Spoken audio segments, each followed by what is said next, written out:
And the Department of Foreign Affairs is hoping that the International Tribunal will its ruling on the case filed by the government against China over disputed territories in the West Philippine Sea. This in view of the Chinese activities that tend to heighten tensions among claimant countries. More from Ramirez.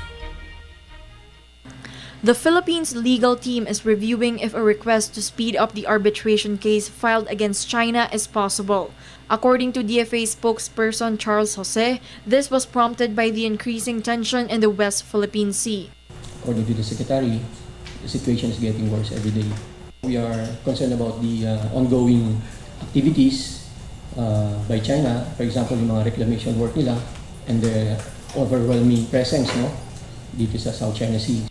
The Philippines filed the arbitration case in January of 2013, where the Philippines asked the arbitral tribunal to rule on the validity of China's 9-dash line claim, which virtually includes everything in the disputed waters. China has earlier refused to participate in the arbitration, saying that they have indisputable sovereignty over the Nanchai or Spratly Islands. The DFA, along with other agencies, continue to monitor the situation in the sea. Just recently, the Philippine Air Force has detected some 10 to 12 Chinese vessels patrolling within the 200 nautical mile exclusive economic zone of the Philippines.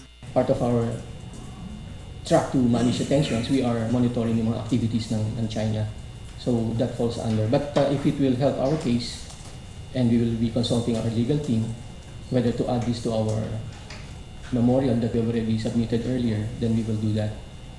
Jose has earlier called on to the states with territorial disputes in the sea with many names to abide by the Declaration on Conduct of Parties in the South China Sea, a promise to refrain from conducting activities that would cause tension among claimant countries. The DFA has again said that a Code of Conduct or COC must be reached expeditiously. The COC is a legally binding agreement that will detail the behavior of claimant countries in the disputed waters. But again, China seems to be uninterested.